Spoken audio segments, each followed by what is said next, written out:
Live everywhere. Daily Kos Radio on netrootsradio.com presents David Waldman. Kagro in the Morning Show.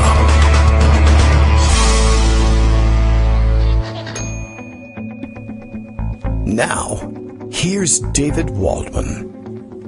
Hey, good morning, everybody. How you doing? It is Tuesday, February 25th, 2020. Time for yet another show, and things going off the rails as usual in the morning here. But I think we got the feed going just about on time. Running into some weird difficulties getting my monitor to agree to be on at this point. So, okay, just sort of another interesting twist to throw into things to make things more difficult in the morning. It's just taking longer and longer for this thing to respond, and so as I near the deadline to turn things over on the music, I can't be 100% certain that the monitor is going to agree to allow me to see what I'm doing for the next 10-15 minutes. As it warms up, I get that nice please wait message, and then I have to shake everything in order to get it to wake up. All right. So here we are on Tuesday. No primaries today. Next Tuesday, 1 week from today, would be, I guess, our first round of Super Tuesday. And I think sometimes, I don't know what it is like this year, we occasionally have several Super Tuesdays. We have a Super Tuesday, a Minor Tuesday, et cetera, et cetera. But the big one coming up in about a week.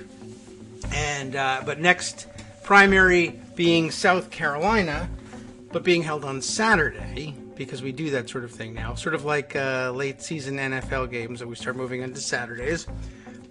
And tonight is a debate, however. Another one of these goddamn things.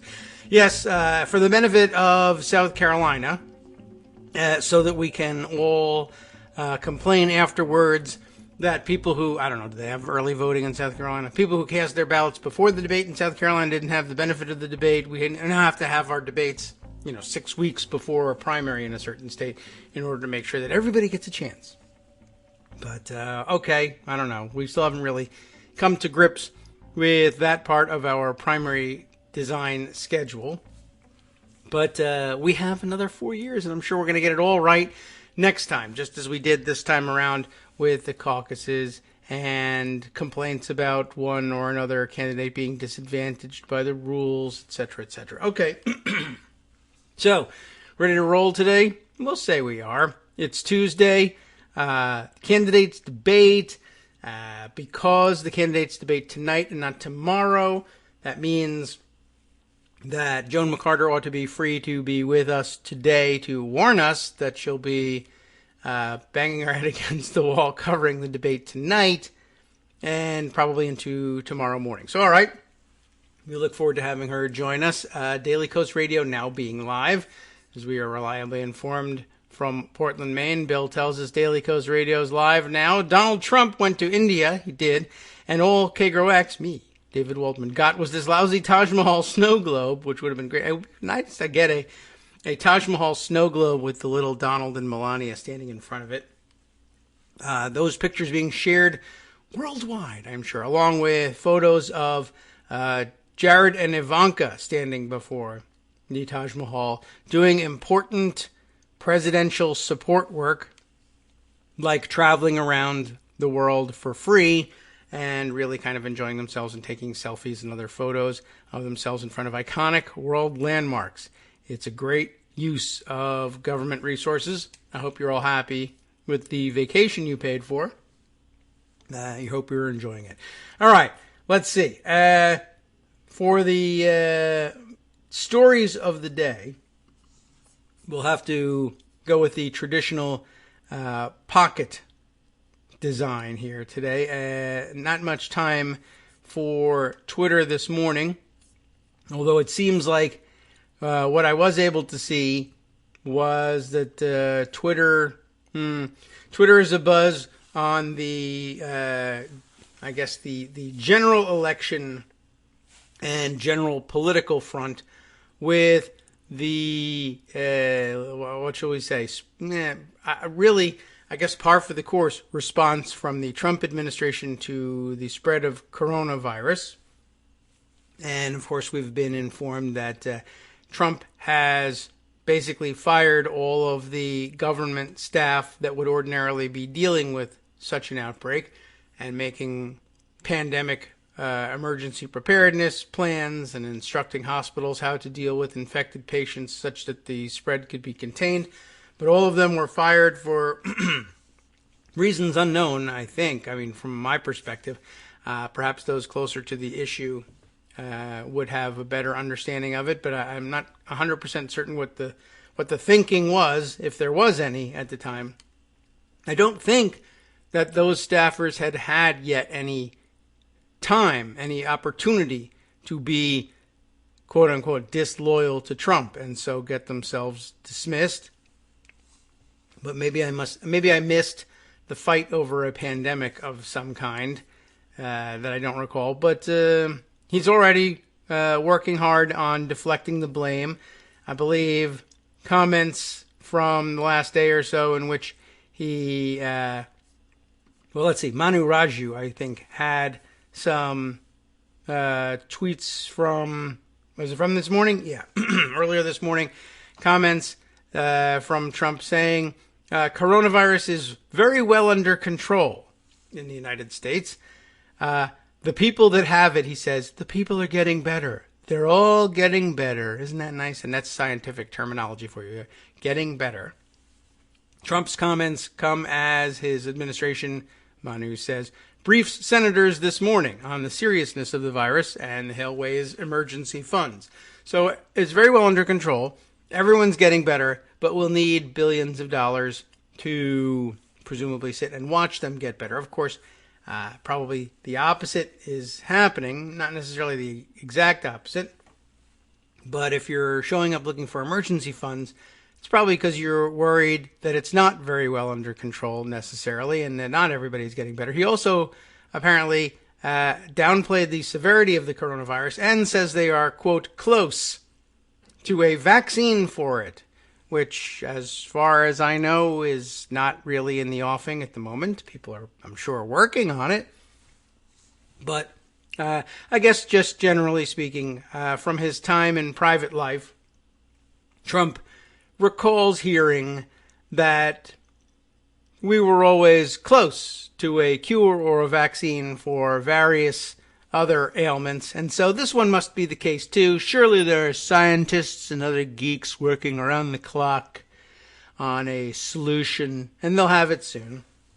I don't think anybody is even in the ballpark at the moment, but why the hell not just say that? He also apparently said, or word comes from somewhere in the administration that their take on the coronavirus is that it's some sort of black swan event that might affect his candidacy this time around, could affect the election or the outcome of the election if he's somehow seen as responsible, but he's doing his level best to make sure that everyone knows that it's not his fault, and he hasn't gone so far yet as to blame it on Barack Obama or Hillary Clinton or Hunter Biden or anything like that, but I'm sure that's coming too.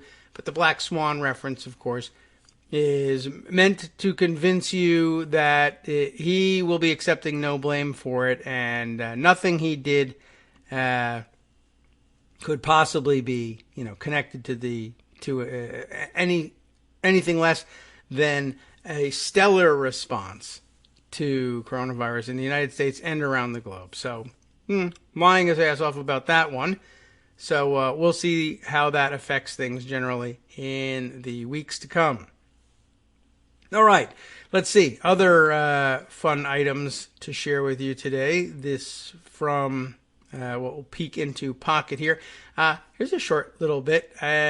Sort of caught me by surprise. I wasn't really expecting either this story or to be sharing this story. From, I have a write-up from The Hill, though I'm not certain whether this is their original reporting or whether they picked it up elsewhere or what. Not the first time we've mentioned Howard Stern on the show and his relationship with Donald Trump.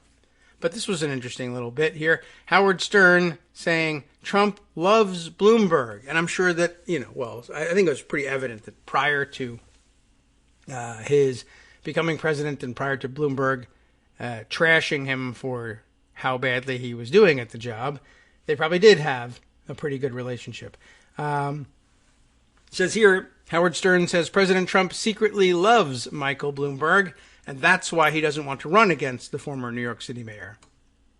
Now, I assume that I feel like he's probably telling the truth about the prior relationship between them, and that Trump thought Bloomberg was great as mayor. I mean, Howard Stern in this thing, and you may not care at all for Howard Stern, and it's fine, and you won't find anything to dissuade you in this article.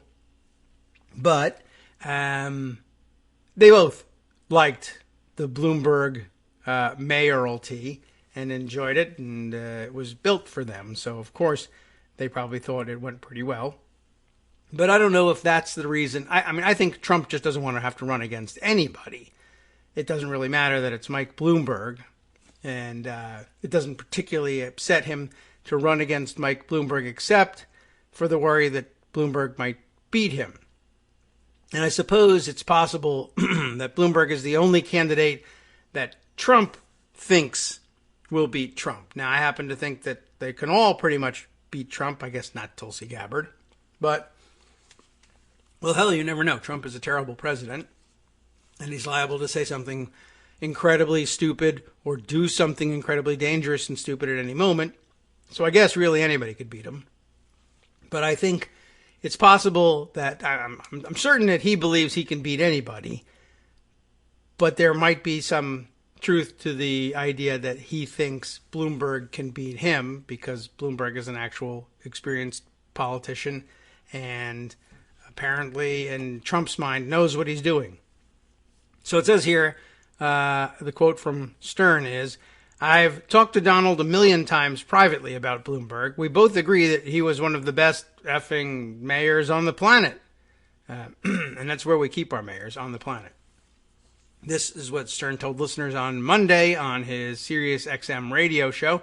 Donald loves Bloomberg, Stern said of the 2020 Democratic presidential candidate. That's why he doesn't want him running. He knows how strong the guy is, added Stern. That certainly sounds like Trump, speaking about just about anybody. So let's see. Is there a dog barking in the background? Yeah, it sounds like somebody's got a dog outside of our KITM studios. I don't know if you can hear that. It's very weird. I hear it in the headphones, so I'm going to insist that you hear it too. Well, he knows how strong the guy is, added Stern, who hosted Trump frequently on his show before the real estate developer, if that's what he is, entered the political arena and said he considers him a friend. He loves him. We all love him. Donald would even say, he's better than I am. At what? I don't know. But I guess at making money, that seems pretty clear. It would be a hell of a debate, Stern said, imagining a showdown between Trump and Bloomberg. I'm telling you, people who are for Trump would vote for Bloomberg. Trump will vote Bloomberg, Stern exclaimed. I'm not joking. And, he's not a smart guy, so he might. Stern, 66. How'd you like that? 66 years old, heaped praise on the billionaire, that would be Bloomberg, calling him a phenomenal mayor. I'm sure many would disagree. Anyone who lived in this city saw what I'm talking about, said Stern, who was born in the Empire State and was a long-time resident. So there you have it, qualifications. Reflecting on last week's Democratic presidential debate in Nevada, during which several White House hopefuls attacked Bloomberg and his self-funded presidential campaign, Stern said, I don't need a debater. I need somebody with a track record who can run things, who's got the Midas touch. Aha. You know who else is a huge Bloomberg fan? Donald Trump, said Stern. The radio show host also blasted the current Democratic frontrunner, Bernie Sanders, quipping that he is like Karl Marx Jr., and saying he doubted the lawmaker could win in a race against Trump. I don't believe whatever. Okay, so, he's not a fan of Bernie Sanders. And doubts his ability to win. I don't know if it really. I'm here for the the comments about the relationship between Bloomberg and Trump, and don't really need to add Howard Stern's critique of Bernie Sanders to the mix in order to move things along today. So we'll move on from there. All right, let's see. What else have we got in the mix here? Let's see. Oh, yes, this was an interesting story. I thought I might add this piece to the mix. ProPublica putting out this interesting report. Republican National Committee obscured how much it pays its chief of staff, which is an interesting thing to even think you would have to do. Mike Spees, I hope I'm pronouncing that correctly, Jake Pearson, and Derek Willis on the byline here. Amid the record-breaking flows of cash, and you would think that Republican operatives would be happy to, I don't know, you'd think they'd be happy to admit it as well, but maybe not. They don't like the look of it. But they're certainly happy to pay themselves enormous amounts of money when they're taking in enormous amounts of money. Amid the record-breaking flows of cash, the RNC is giving lucrative consulting work to a select group of political operatives with Trump campaign ties. So that's, I guess, how they're disguising it. In addition to your regular salary here at the RNC, we will hire you on the side to consult with the RNC and pay you for that as well. And if you're smart and form an LLC with a name that isn't, Bob Jones Extra Cash Fund LLC, you probably get away with it. Unless, of course, ProPublica finds out and writes about it. All right, what do we got here? Richard Walters began his career at the lowest rungs of the Republican National Committee when he was 23. Now at 30, wow, deep into a 7-year career here. He's the RNC Chief of Staff, earning far more than any other official there, including his boss, the chairwoman, and the top officials at the Democratic National Committee. My goodness, well done. The rich compensation might have raised eyebrows, but for the fact that the RNC obscured it. Aha, that's how he got away with it. Last year, Walters earned a salary of $207,558.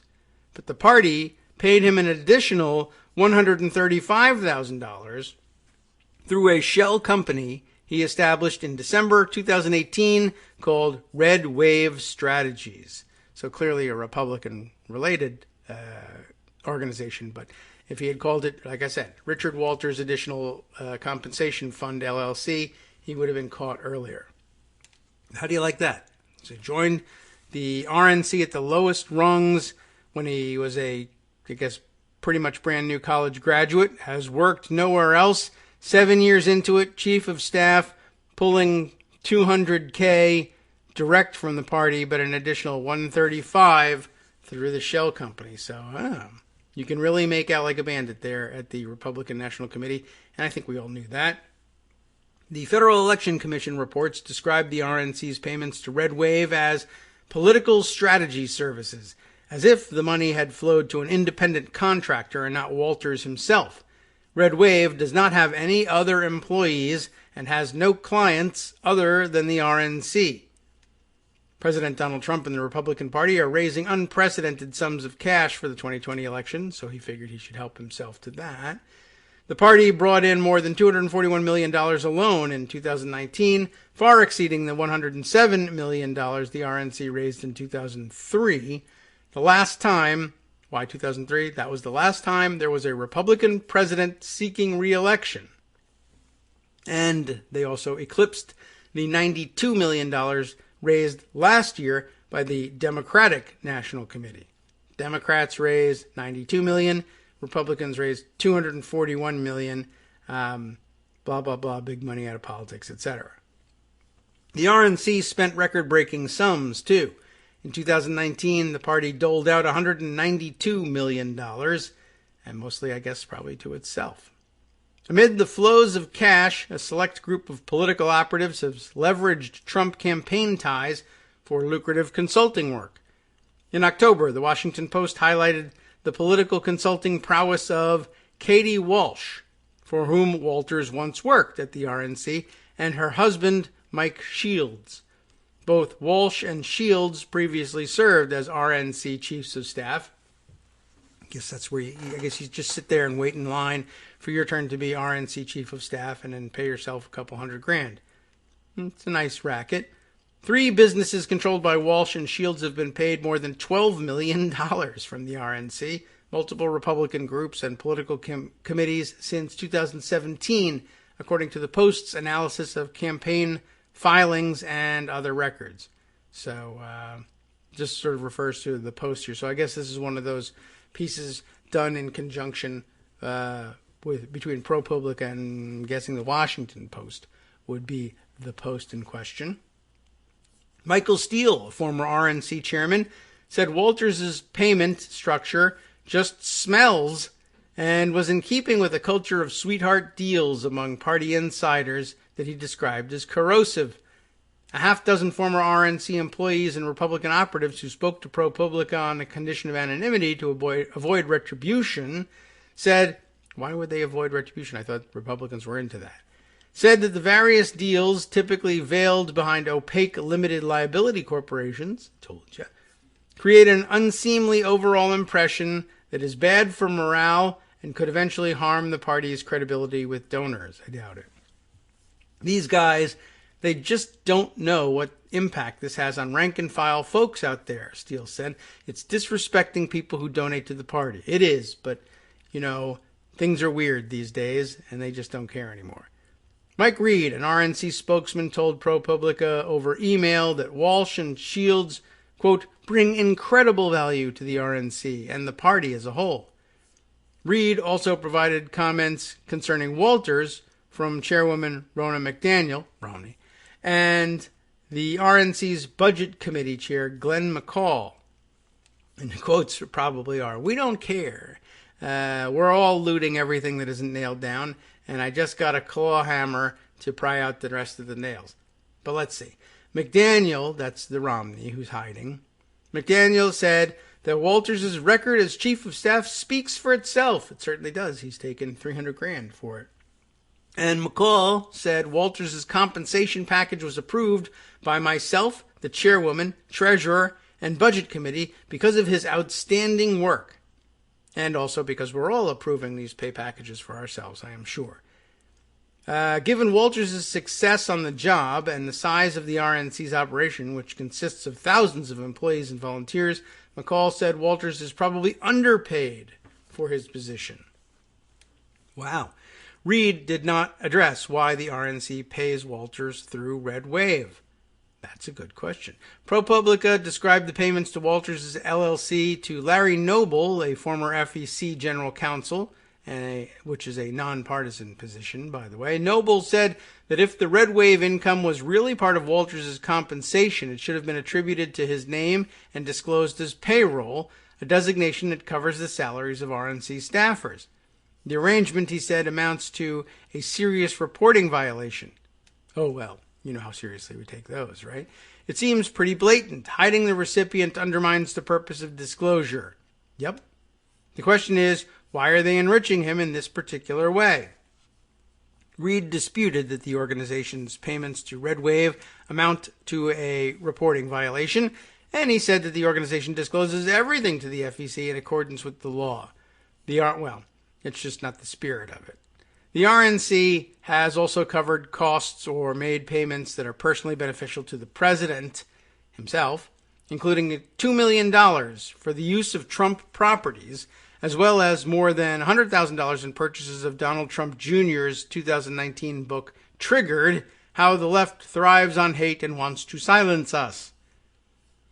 Reed said the party's payments were appropriate, of course. He told ProPublica that Trump properties can be, quote, cheaper to rent than other venues. No, they're not.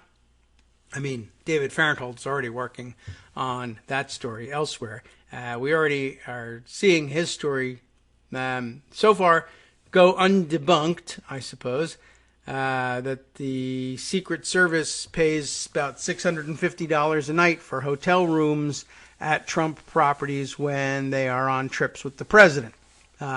This despite having been assured, the press having been assured by notorious business genius Eric Trump that they were basically paying for housekeeping and little else when the president was traveling. But yeah, $650 to clean the room seems a little steep.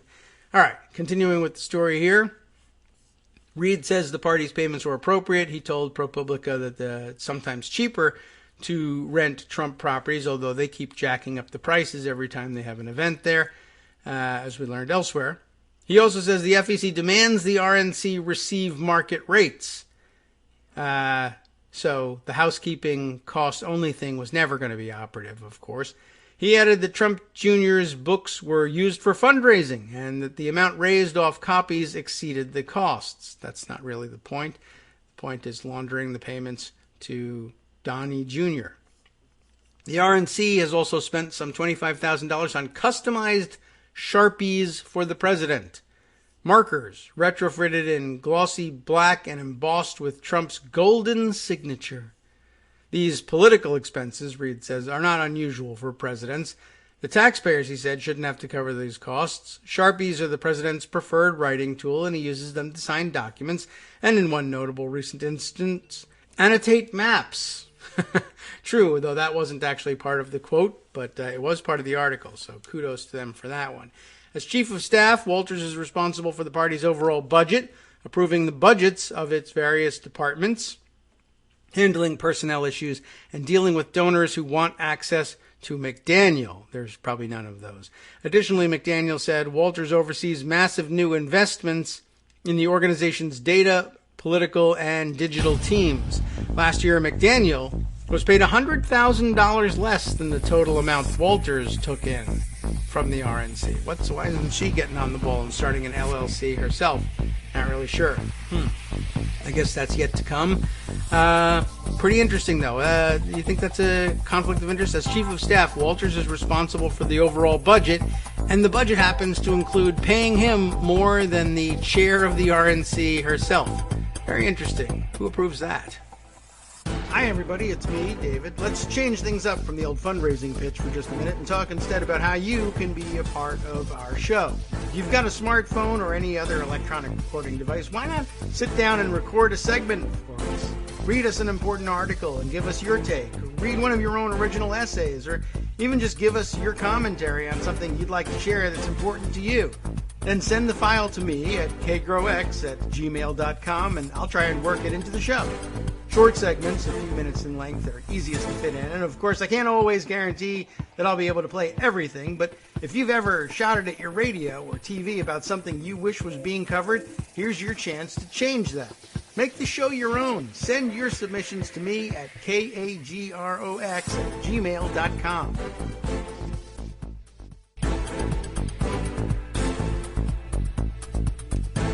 Welcome back now to the Kagro in the Morning Show here on Networks Radio.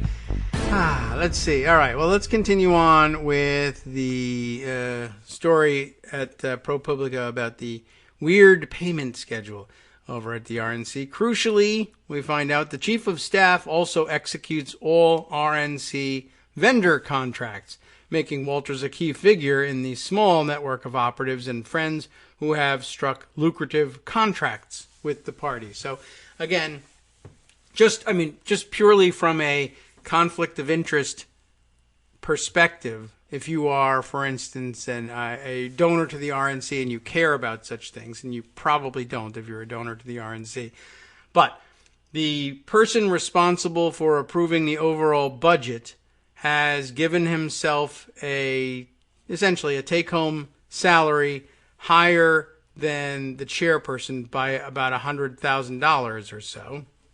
And in addition, he's done so by hiring himself as an outside consultant. The chief of staff also executes all RNC vendor contracts. So he made himself a vendor and then executed the contract with himself as vendor on the one hand and as chief of staff on the other. So he's the signatory to both sides of the vendor contract on that one.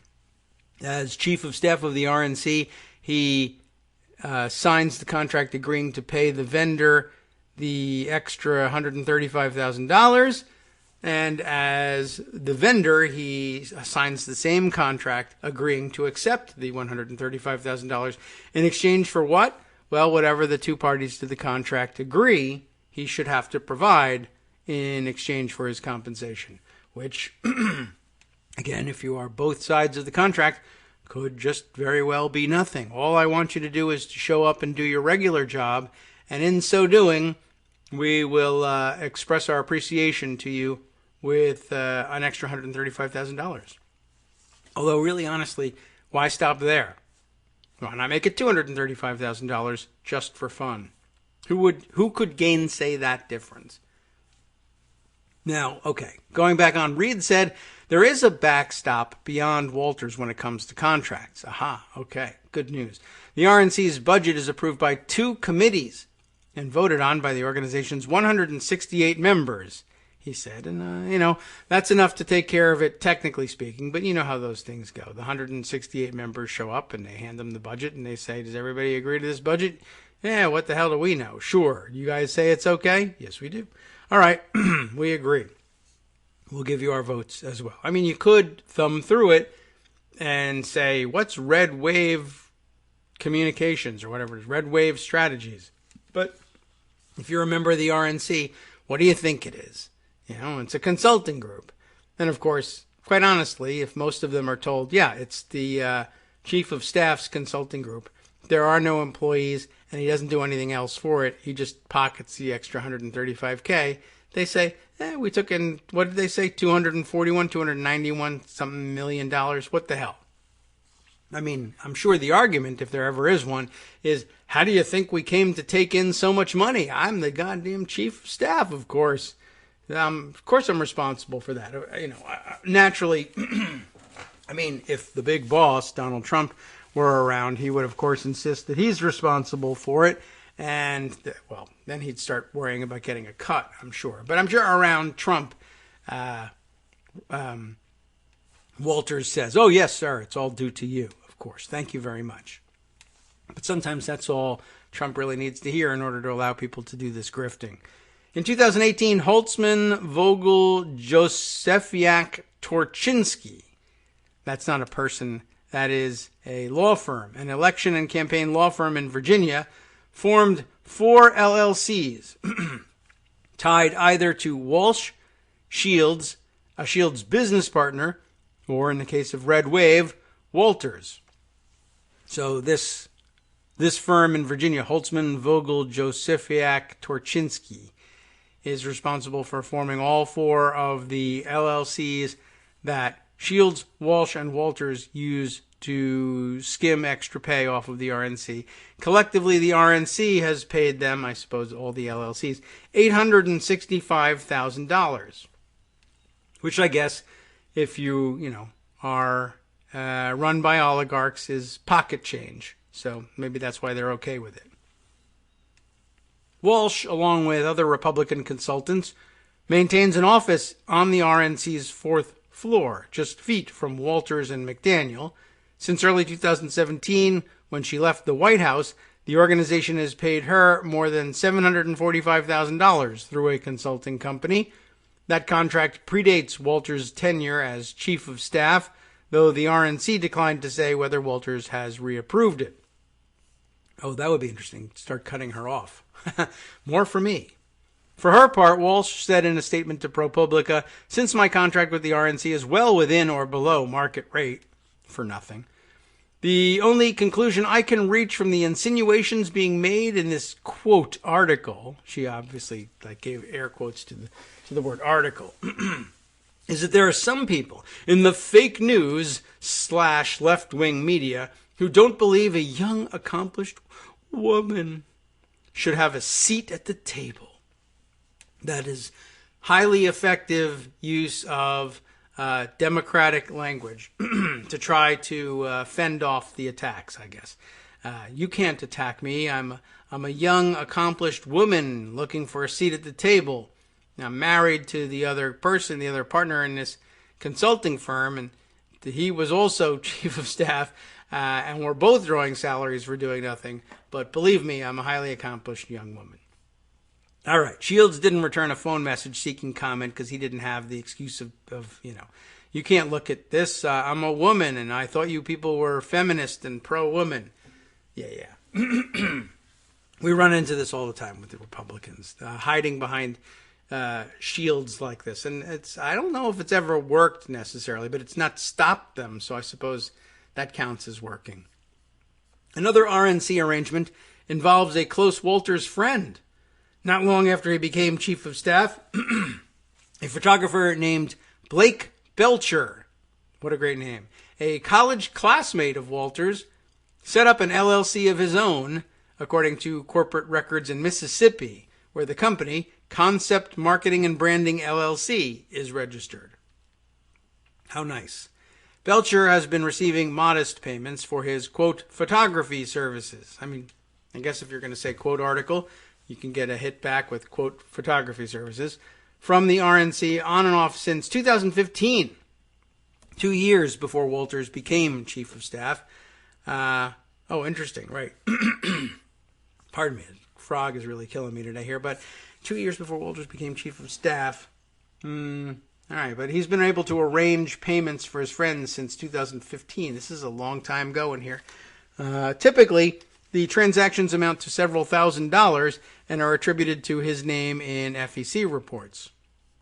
Starting in December of 2017, the month Belcher established his company, and several months after Walters became chief of staff, the RNC also began to pay Concept for printing and design services and printing/graphic services. Some of the expenditures to the LLC were significantly higher than those connected to Belcher's name, including one for roughly $78,000 and another for more than $89,000. Asked about the arrangement, Belcher deferred to the RNC. The payments, the RNC's spokesman Reed said, covered production costs for a host of items, including invitations, business cards, and Christmas cards. This company has been chosen multiple times after a bid process, he said, and they have always come in the cheapest. That's wonderful. And convenient. Last summer, Belcher was hired to take photographs at an RNC event that featured Walters. What do you know? After it was over, Belcher posted 88 photos of Walters on his website. At least there's that. In one series, the chief of staff, dressed in a pink plaid sports coat, his dark beard neatly trimmed, stands behind a lectern that bears the names of Trump and his vice president, Mike Pence. In a different sequence, he's seated on a panel, holding a microphone. All of the photos are for sale. Isn't that great? Starting in wallet size for $2.50. Reed told ProPublica that Belcher has been, quote, hired to take pictures at countless RNC events, including, quote, many, where Walters was not an attendee. What a career. And very interesting. And so I guess once or twice a year, he takes some pictures and puts them on the website, and he gets paid a year's salary for most people. For such services. Things going swimmingly at the RNC. But, what can you do? They're swimming in donors' money, and the donors don't really care what they're getting for their dollars. So that's just kind of the way it is. All right. Let's see. A few other stories that we might want to share here. Let's see. Although some of these things in Pocket, I need to open up and check out these tweets. Don't tell me what's in the tweet. I have a Kyle Griffin tweet. And let's see. Okay. Yes, this was an interesting thing. In the news of late, Robert O'Brien, a new Trump National Security Advisor.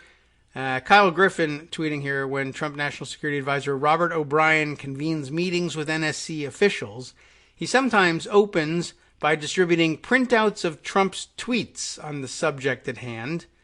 Their job is to find ways of justifying, enacting, or explaining Trump's policy.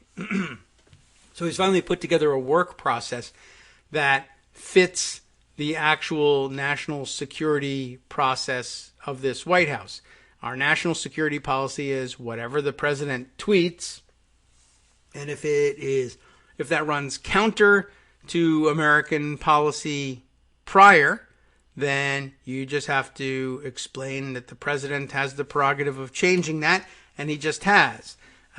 If they are asked based on what factors, you have to make something up and say that there were multiple interagency studies about it, and then, I guess, run around talking to the agencies that would have been a part of such a study had it actually taken place, and instructing them to quickly produce such a thing and to backdate the report so that the president can be made correct after the fact.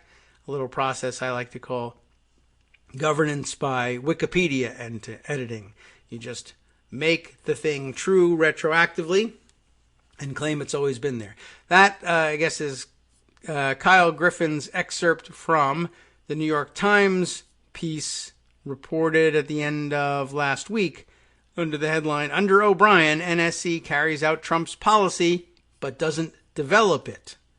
Yeah, it's developed by tweet. The National Security Council, ordinarily tasked with helping develop coherent policy for the president to advocate, and doing it in such a way that, things remain relatively consistent, at least internally, even if they're inconsistent with previous administrations or previous positions of the same administration. But it was a matter of policy and issue area experts coming up with what we hoped was considered and logical positions, briefing the president on it. The president either agreeing to accept the policy platform or modify it, as would be his right. But instead, this is all done after the fact. Whatever President Trump tweets becomes policy, and they have to backfill the justification for the policy after the fact. I thought that was kind of interesting. Let's see. Is this an extraordinarily long article? I think we may be able to get through this one. Michael Crowley and David Sanger reporting this one again at the end of last week, when President Trump's national security advisor, Robert C. O'Brien, convenes meetings with top national... I told you about this. Basically, this is Kyle's rundown of it. When he convenes meetings with top National Security Council officials at the White House, he sometimes opens by distributing printouts of Trump's latest tweets on the subject at hand. The gesture amounts to an implicit challenge for those present. Their job is to find a way of justifying, enacting, or explaining Mr. Trump's policy, not to advise the president on what it should be. Similarly, I guess, for instance, you see Donald Trump tweeting or otherwise blurting out the nonsense phrase, Space Force all the way, for instance. And you saw the Pentagon have to scramble to create such a thing and budget for it. And now you see it embodied in the federal budget.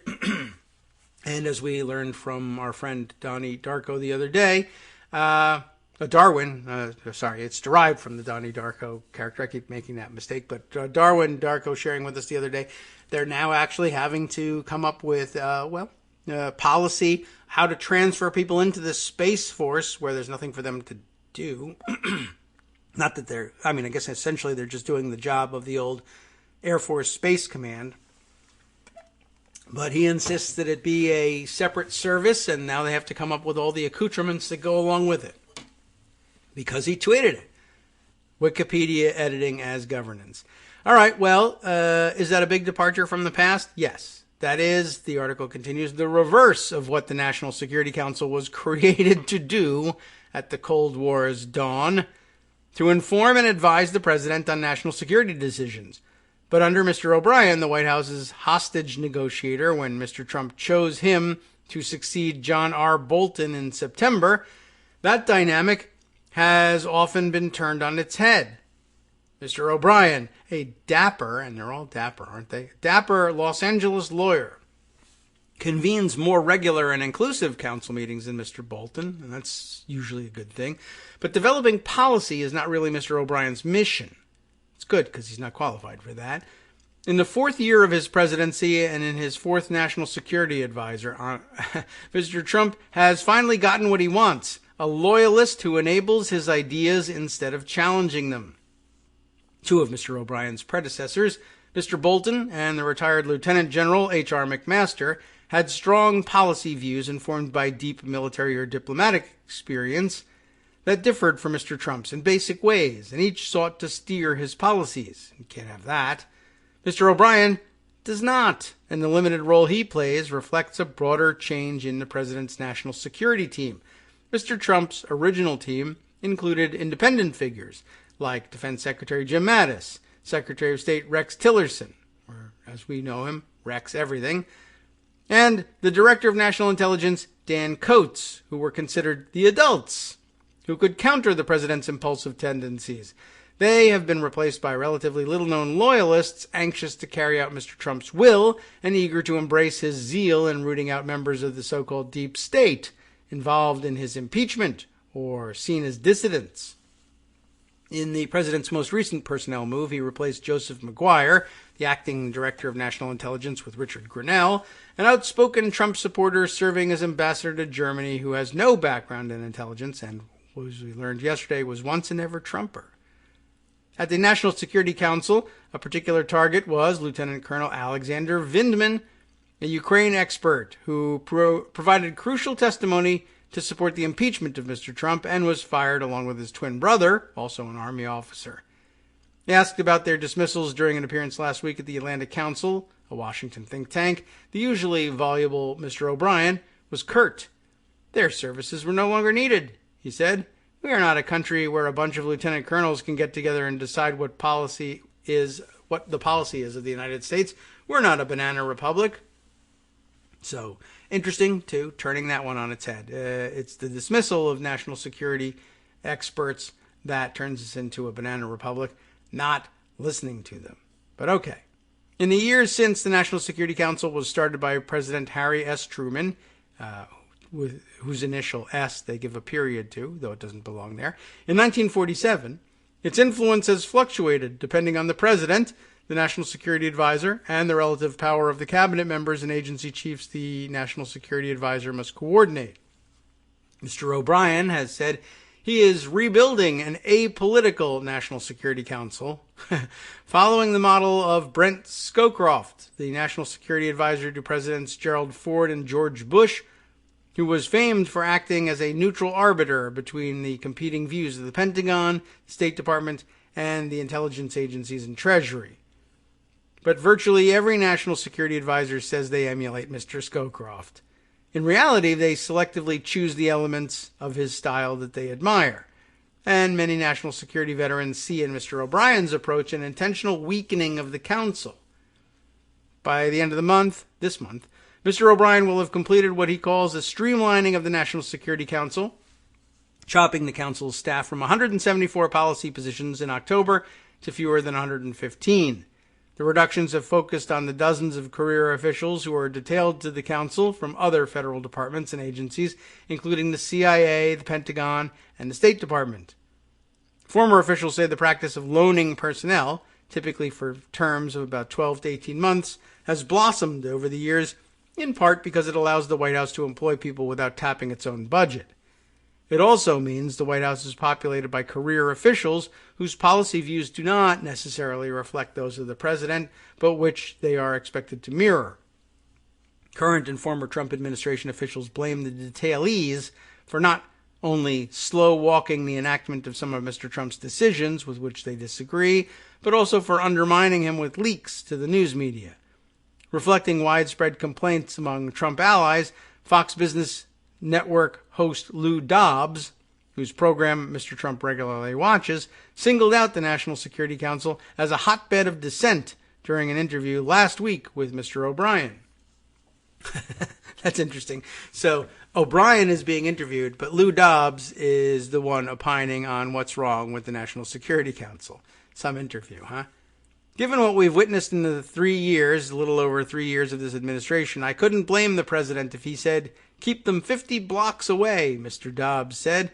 The vast number of those leaks that have been so harmful to the president and to the administration have come from the National Security Council. Hopefully, that's all changed as a result of your good efforts. Now, just pause briefly here to consider why the leaks are coming from the National Security Council and what that means.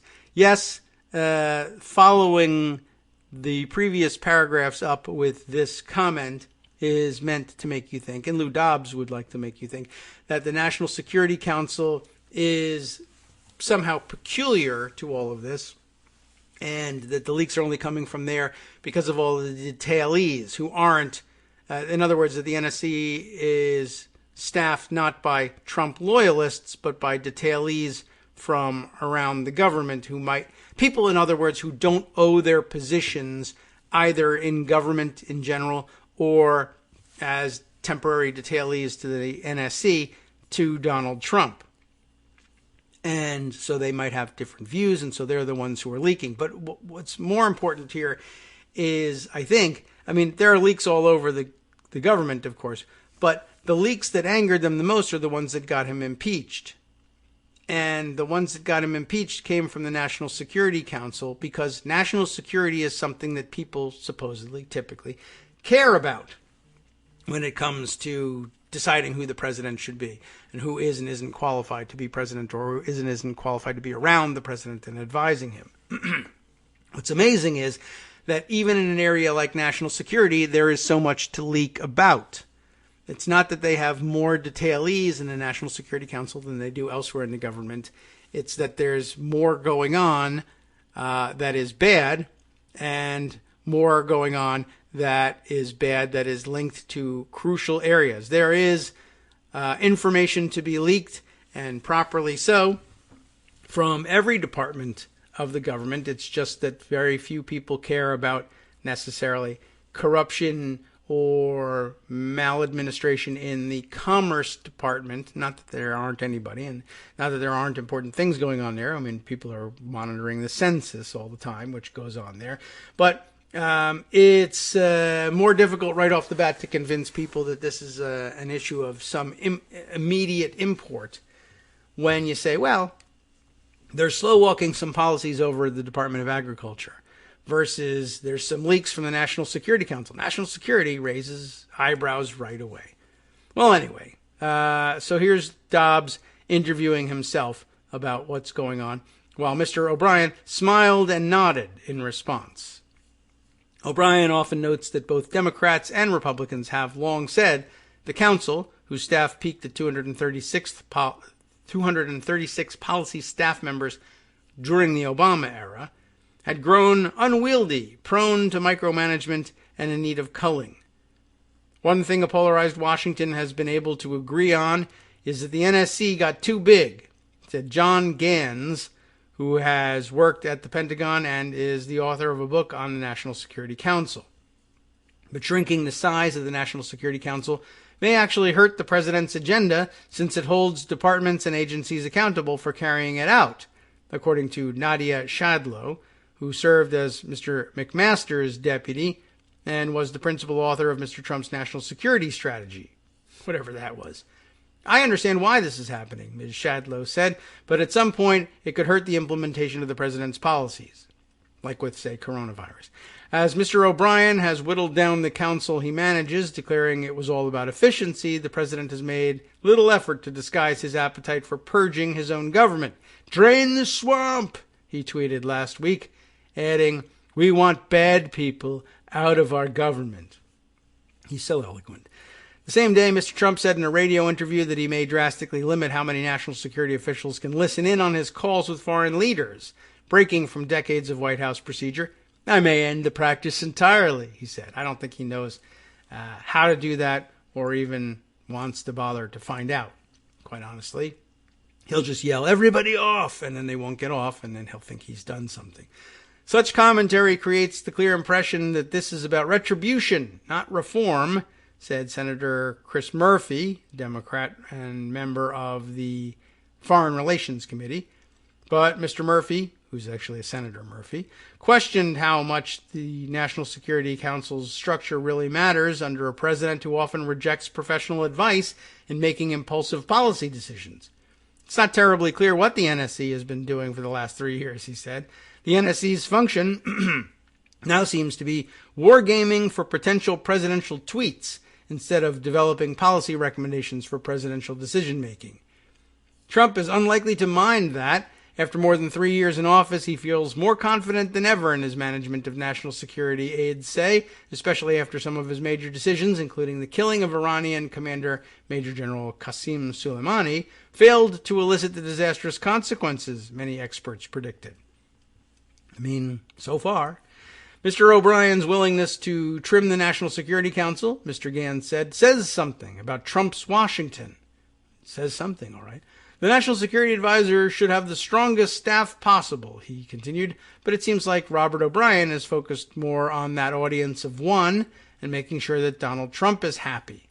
The case of China may be the most vivid example of the Council's diminishment.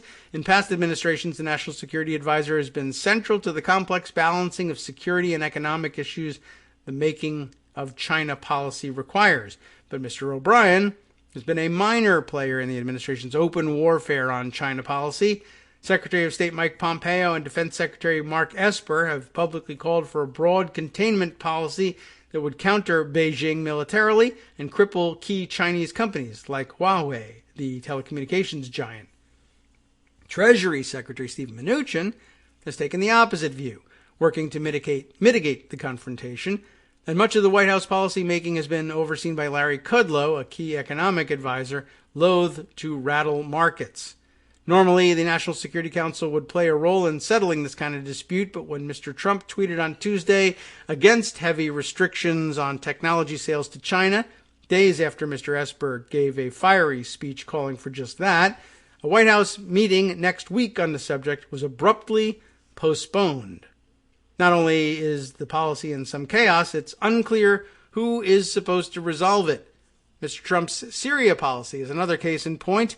When the president pledged in December of 2018 to pull out of Syria, stunning top officials, Mr. Bolton worked to mitigate the decision, adding public conditions to the withdrawal that Mr. Trump had not mentioned. But in October, when Trump abruptly pulled forces out of the way of a Turkish invasion of northeastern Syria, he did so with no NSC policy process and no serious weighing of the costs to U.S. influence. O'Brien, still new to the job, offered no objections, officials say. We'll wrap this up and move on in our next hour, coming up after this short break.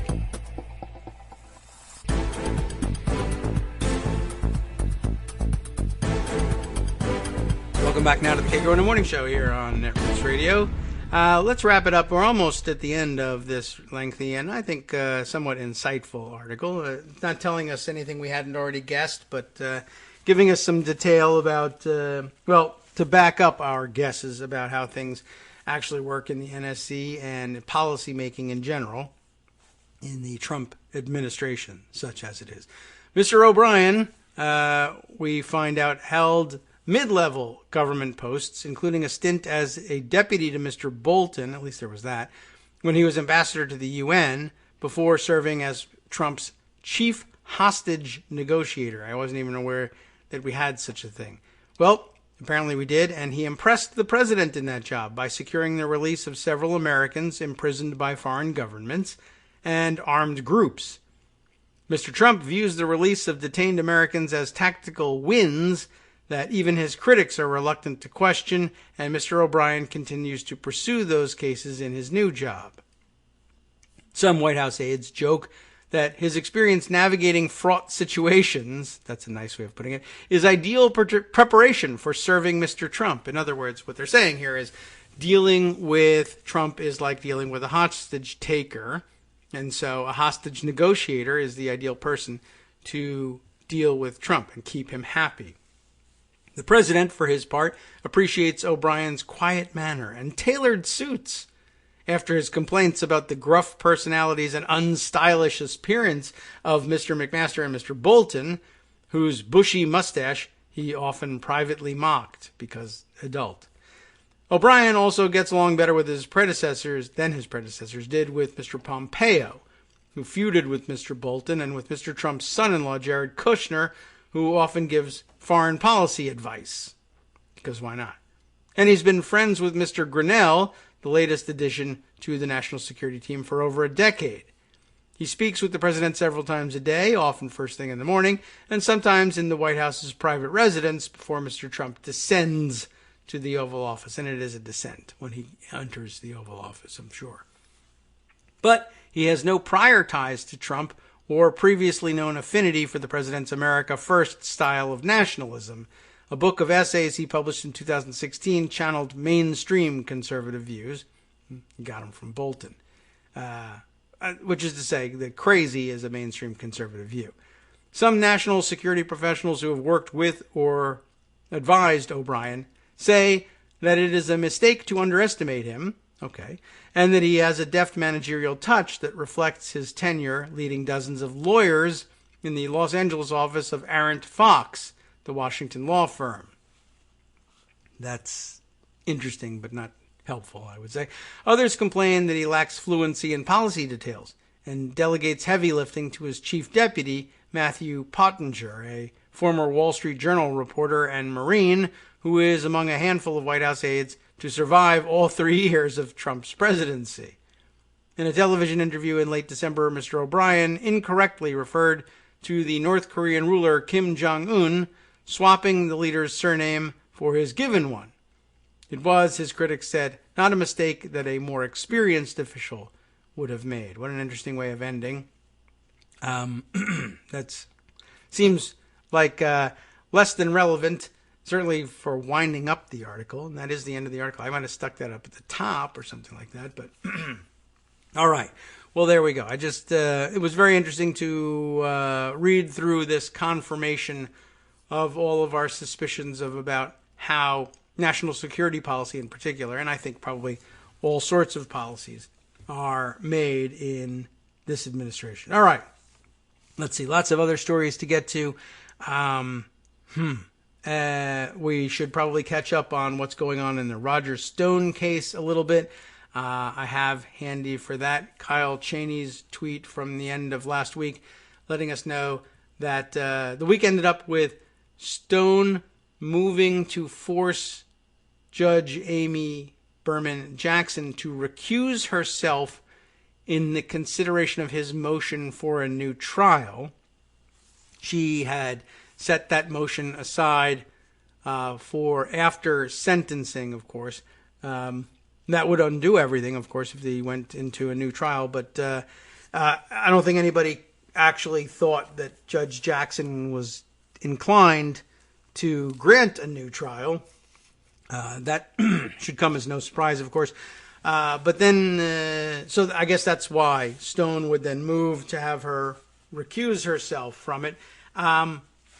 It's amazing how thin the reeds that they're clinging to are. You may recall that there were claims of juror bias that the president echoed, and talk radio all over the country has been echoing, based also on a rather thin reed, that and I guess now backed up by the increasingly idiotic Jonathan Turley, who again splits the baby but writes the clickbait headline that maybe Stone should have not have had his motion denied. Not that he actually agreed, I think, that he deserved a new trial. But as was pointed out, the whole claim is based on juror bias, that the jury foreperson was biased against Trump because she's a Democrat and has been a candidate for office and has been a Democratic organizer and generally has this personal antipathy to Trump. But she's apparently was pretty upfront with it and made it plain enough during jury voir dire that for whatever reason, Stone's lawyers became aware of it and decided not to challenge her participation in the jury. And you could say that's ineffectiveness of counsel, I suppose, but he hasn't made that argument so far. But this one's really interesting. So why should Judge Jackson be forced to recuse herself from considering Stone's motion for a new trial? Because she obviously doesn't understand or put the proper weight on the jury bias, which is so obvious, because in thanking the jurors for their service, which is just basically standard operating procedure for any judge at the end of the trial, she praised the jurors for serving with integrity. Not the jury foreperson in particular, but all the jurors. Thank you for your service, ladies and gentlemen of the jury. You have served with honor and integrity, and I appreciate it, and your country appreciates your answering the call to do your civic duty, sort of thing that happens at the end of every trial. Aha! You said the jurors served with integrity, whereas we have argued that they did not serve with integrity. That means you're opposed to us, you have a bias, and you should have to recuse yourself from considering the motion for a new trial. Well, that's not really true, and it's not the way things work. And Judge Jackson dismissed it out of hand, and in, somewhat comical terms, if you're into reading legal documents. I'm not. I have. You may have spent time doing that too. But anyway, just basically saying, that's not actually the way things work in the judicial system. And saying that the jurors served with integrity is not an indication of bias that's recognized by this or any other court. No, you're probably not going to be getting a new trial. They'll appeal that, I guess, and we'll see how far they get with it. A couple of other things, a couple other directions we might choose to go here. Let's see. There's this very interesting suggestion from Mike Musson about a Politico piece, Politico magazine piece from, who is the author here? Joshua Geltzer, which, by way of introduction, we'll tell you about him as there's a little blurb here. Joshua Geltzer, I believe we've called his name before, right? Executive Director and Visiting Professor of Law at Georgetown's Institute for Constitutional Advocacy and Protection. He previously served as Senior Director for Counterterrorism to the National Security Council. So there's our connection to a previous story. And he writes a piece called The Lost 110 Words of Our Constitution. I'm always interested in lost words from the Constitution, and we're losing so many of them. This is a new one on me, though, so let's dive into it. The 14th Amendment. Who knew that it was 110 words? I don't know whether Joshua Geltzer knew before counting them, but he found out in the process of writing this article. The 14th Amendment says states that infringe the vote must lose representation in Congress. True, it does say that. It's time to make this happen. That is an interesting refocusing on the original intent, I suppose you could argue, of the 14th Amendment. The U.S. Constitution, he begins, is famously short, like Mike Bloomberg. A mere 7,591 words, including its 27 amendments. That makes it all the more remarkable that 110 of those words have been, in effect, lost to the ages. I don't have a sound effect for that, but it sounds like it should have one. Just like well-regulated militia and so many others. These forgotten words form Section 2. Aha, it's just Section 2 of the 14th Amendment, which was designed to guard against the infringement of voting rights. The lost provision is simple. States that deny their citizens the right to vote, and there are many, will have reduced representation in the House of Representatives. But that seems so anathema to us that we just basically dismiss the denial of certain of their citizenry to the right to vote by saying, well, those are restrictions that make sense, whether it's disenfranchising people convicted of felonies or requiring certain types of ID that we know very well by design. People that we don't want to vote will have a very difficult time of getting, etc., etc. Well, he continues here, I bet you've never heard of that part of our founding document. Well, okay, it's a bad bet for us, but many people probably haven't. That's because throughout U.S. history, legal ambiguities and confusion over implementation authorities have kept this provision from realizing its potential. But there are ways to put it to work right now, and there's no better time. From widespread closure of polling locations and expanding imposition of voter identification laws to escalating purges of voter rolls, assaults on the right to vote nationwide illustrate that we need those lost words back urgently. The 14th Amendment is divided into 5 sections, all aimed at protecting civil rights in the wake of the Civil War and the abolition of slavery. Section 2 states, you ready for 110 words? representatives shall be apportioned among the several states according to their respective numbers, counting the whole number of persons in each state, including Indians not taxed. Remember when this was written, right? But when the right to vote at any election for the choice of electors for president and vice president of the United States, representatives in Congress, the executive and judicial officers of a state, or the members of the legislature thereof, is denied to any of the male inhabitants of such state, being 21 years of age and citizens of the United States, or in any way abridged, except for the participation in rebellion or other crime, the basis of representation therein shall be reduced in the proportion which the number of such male citizens shall bear to the whole number of male citizens 21 years of age in any such state. It's a little complex, but I think you get the idea. The first sentence will, at least in its principle, be familiar to many. It ensured that apportionment in the House of Representatives would fully count the recently emancipated black Americans, thus supplanting the provision in the original constitutional text that counted enslaved persons as 3/5 of a person. But most Americans, indeed even most American lawyers and judges, have no familiarity with the second sentence of Section 2 that would penalize those states that abridge or deny the right to vote. It may well be the Constitution's most important lost provision. Well, it's got competition. The radical Republicans who crafted the 14th Amendment, remember, it was Republicans, thought Section 2's second sentence was quite important, critical, in fact, to ensuring the rest of the amendment's guarantee of equality would become a reality, especially in the face of states sure to resist implementation of its guarantees. The amendment's framers worried, in particular, that recalcitrant states would respond to the formal expansion of the vote by devising new ways to abridge that vote. Well, they were right. They did.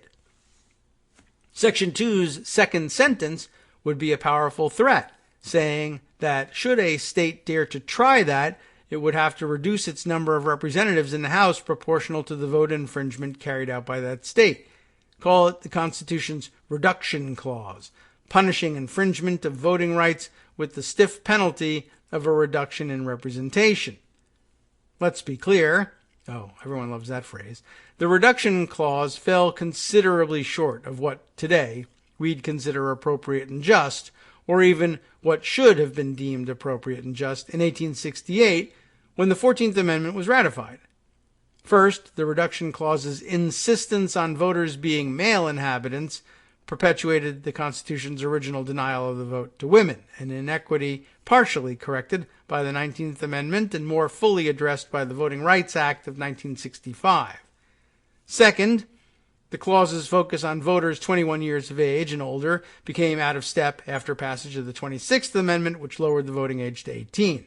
And third, the clause's entrenchment of felon disenfranchisement looks increasingly anachronistic today, especially in light of Florida's landmark restoration of voting rights to felons by referendum in 2018. It also, by the way, seems in the original language much more clearly tied to the felony of rebellion and insurrection, not, larceny. I don't think that was what they were thinking of, but that's how it got leveraged. All told, the reduction clause was far from a modern marvel, but it did add much-needed oomph to the dramatic, if incomplete, step forward that the 14th Amendment represented, or at least that's what the clause was supposed to do. If the reduction clause were intended as a loaded gun to be wielded against those states that might infringe on voting rights, it's never been fired, or even pointed in their direction in earnest. Somewhere along the way, these 110 words of our Constitution got lost. It's natural at this point to wonder why the American people haven't heard of lawsuits seeking to enforce the reduction clause, given its potential. A key reason is that the clause doesn't make clear how it is to be enforced, including, critically, by whom. Basically, this is a warning that you will be dismissed for lack of standing if you were to base your suit on this. This ambiguity has left Congress, the executive branch, and the courts all uncertain about what role they can and should play in enforcing the clause, and thus generally backing away from trying to do so. So it got lost the same way as the emoluments clause got lost. No one ever felt for emoluments, no one ever felt they had to enforce it.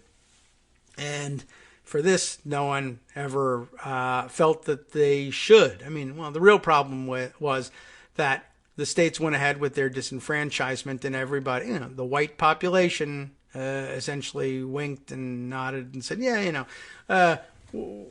that's okay. That's just the South being the South. And really, honestly, good parts of the North, too. We had a civil war. Yes, we emancipated the slaves, but it was kind of a last-minute choice. And, we needed to do so strategically to win the war. Some people actually thought that the war was chiefly aimed at the emancipation of the slaves, as opposed to stopping the expansion of slave states or even the maintenance of slavery. But it wasn't really necessarily aimed at immediate emancipation. That's why it took several years, I guess, to get around to it. But there was certainly a significant portion of the ruling class at the time that said, it's one thing to say we're anti-slavery. It's another thing to say, sure, all the emancipated people should vote. All the black people should be allowed to vote just like white people. That's not going to fly, of course, in the South. But immediately following the war, I guess it worked just fine, which is why you had, Reconstruction era black representation in Congress for the first time. And then it kind of went away and never came back until the civil rights movements, the 50s and 60s and into the 70s. It still never really equalized itself. Anyway, where do we leave off here? Overall, it appears the reduction clause's framers expected Congress, rather than the judiciary, to be the primary enforcer of the rule. And that includes determining when voting infringement has occurred, responding by depriving disenfranchising states of the level of representation in Congress, and finally, figuring out when that representation should be restored. According to legal scholars Richard Ray, R-E, and, Richard and Christopher Ray, I guess I'll have to assume they're related here.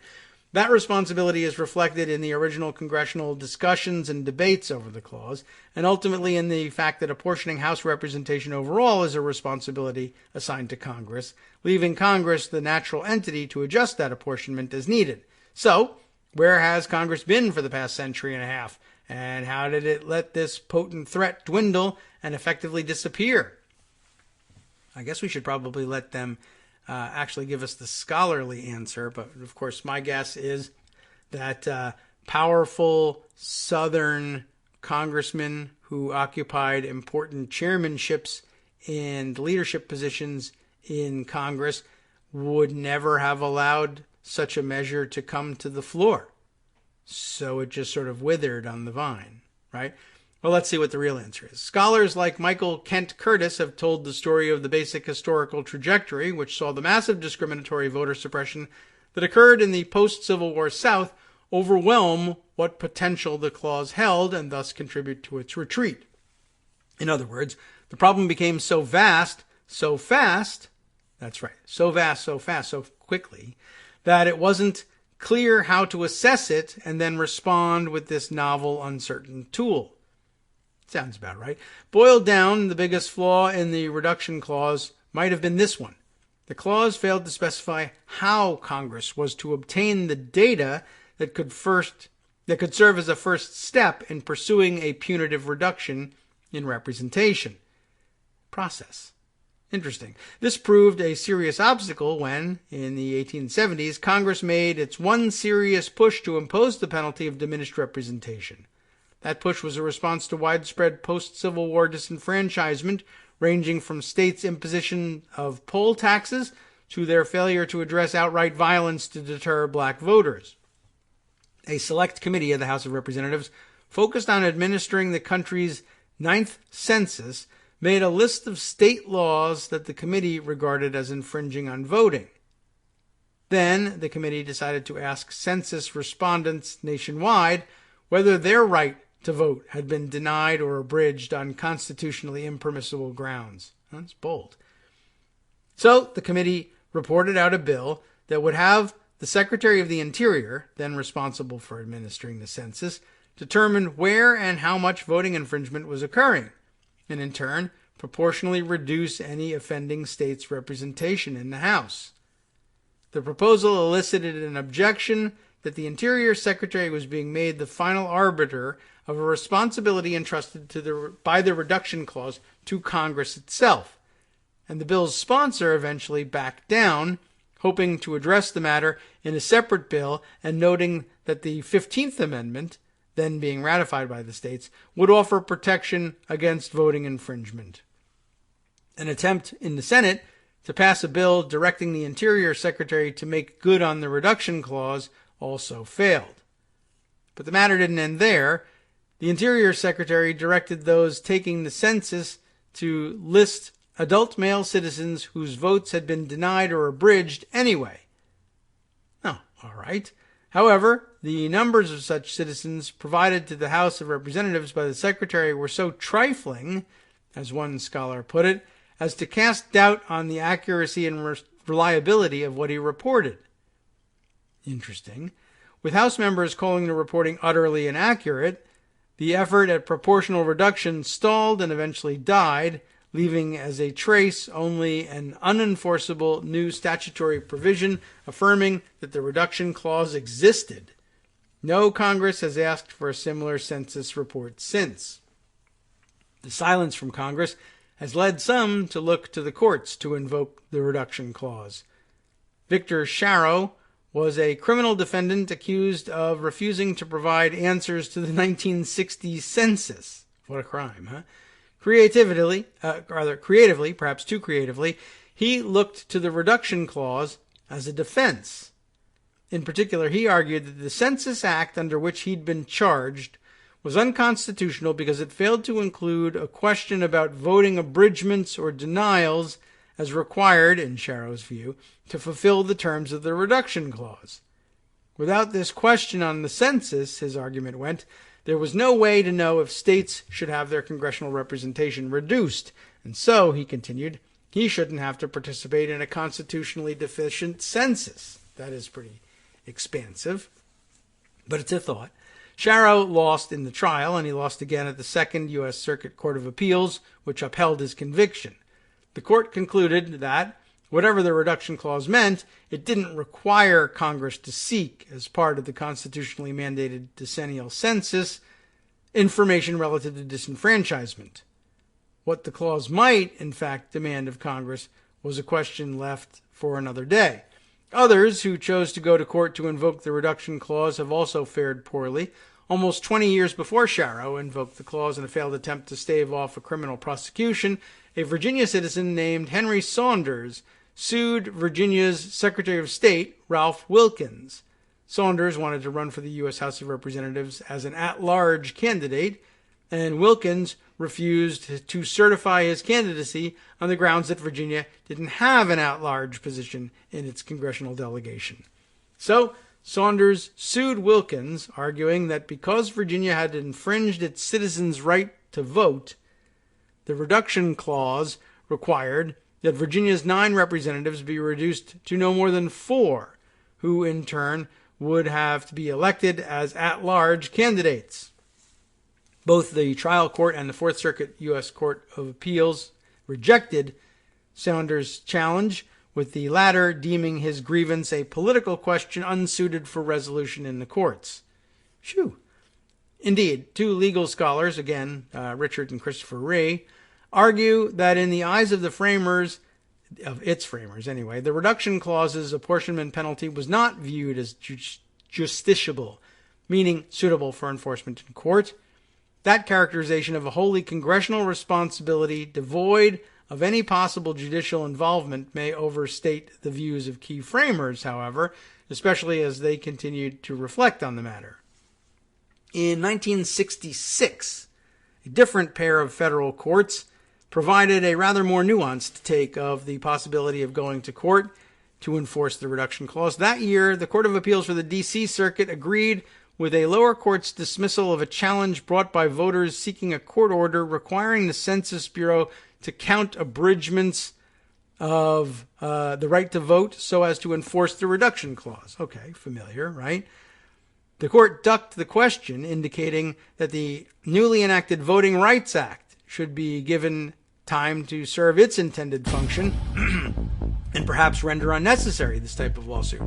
But intriguingly, the court also threw a bone to the challengers, noting that in telling appellants that events have made their complaint unsuitable for judicial disposition at this time, we think it also premature to conclude that Section 2 of the 14th Amendment does not mean what it appears to say. How interesting. Bad place to have to leave off, but we'll take our break and see where the next and last segment takes us after this.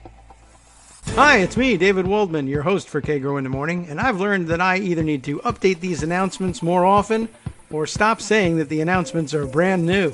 What's not new is that this message, too, is a call for your support in keeping the Kagro in the Morning show on the air.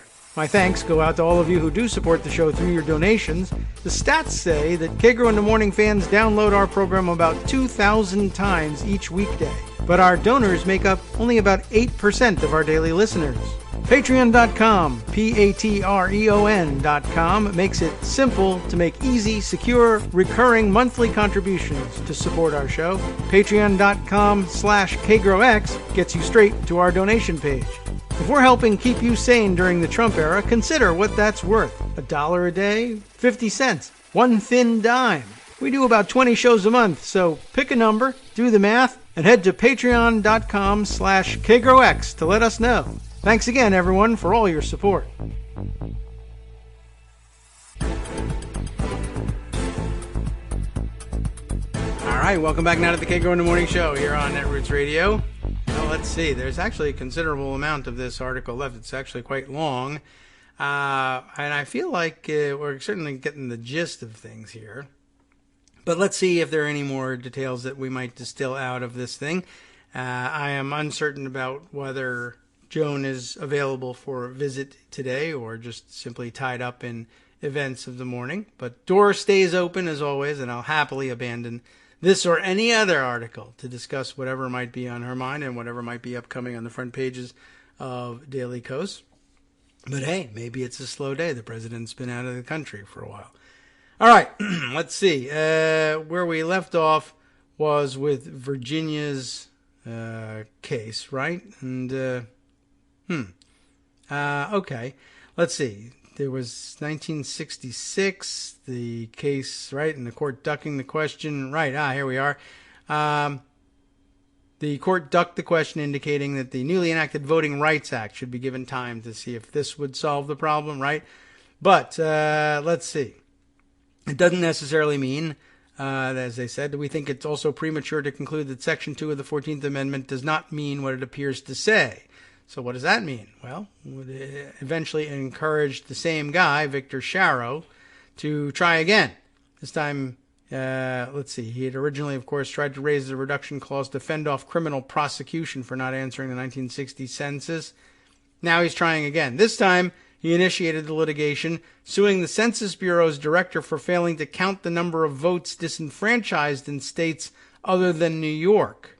How did that happen? I don't know. On the theory that such a count would decrease the disenfranchising states' representation in Congress and increase New York's, thus boosting his political influence as a New York voter. In 1971, the Second Circuit handed him another defeat, holding that he failed to show the particularized harm to his own voting rights would allow him to pursue this claim in court. So, okay, again, a standing issue for him. At the same time, the judges who dispensed of Sharrow's 1971 challenge identified a difficult question, even if they ducked in providing an answer. Even if the Census Bureau collected the disenfranchisement data, what precisely would happen next? The judges were right that figuring out how to realize the lost promise of the reduction clause, especially through litigation, implicates a host of complicated, interrelated questions. To begin with, what exactly qualifies as a disenfranchisement for these purposes anyway? That's the big question. For example, does a voter ID law count? And we, I think, largely have decided no. But that's only because no one can figure out how to make a court decide differently. But anyway, and how much disenfranchisement would have to be found? That is, how many voting eligible citizens would such a voter ID law need to affect? And measured how exactly? Then, who would strip the disenfranchising states of the right number of representatives? Congress or a federal court? Would the states immediately need to redistrict to reflect the reduced number of representatives and vote for that number of House members in newly formed districts? Or would representatives in those states all become, at least temporarily, at-large members, as Saunders argued in his lawsuit? And what would happen to the slots in the House of Representatives now taken from the disenfranchising states? Would they be allocated to other states so that the total number of House members would remain at 435, as most scholars agree would be required? If so, which ones? By giving or loaning them to the states already closest in population terms to having additional House members anyway? Or through some other method, such as reallocating them to states performing best in ensuring voting rights, perhaps? And how long would this punishment last? The clause's text gives no sense of how a disenfranchising state can make amends and earn back its lost representation. Does a disenfranchising state automatically get back, at the next set of federal elections, the full slate of House members it would otherwise have? Or must data collected from that state show that disenfranchisement has now ceased? And who makes that call? Congress or a federal court? These are tough questions. Even to those passionate about resurrecting a portion of our Constitution intended to vindicate the full promise of the Reconstruction Amendments, these are hard questions raised by any attempt to enforce the reduction clause. And the text of the clause itself doesn't provide the answers. As creative litigants continue to rethink their strategies for judicial enforcement, we should also look to Congress, as the clause's framers anticipated, to make good on the clause's now forgotten promise. But what went wrong in the 1870s, a failure to figure out what data to collect, how to collect it, and how to analyze it, has remained a major obstacle to realizing the promise of the reduction clause. Recall that Congress has relatively limited practical ability to gather data on its own. Congress does, of course, hold hearings that can yield voluminous factual records that in turn can inform the laws that Congress proposes, and once in a while even enacts, as well as the oversight that Congress conducts, but that's indirect data gathering.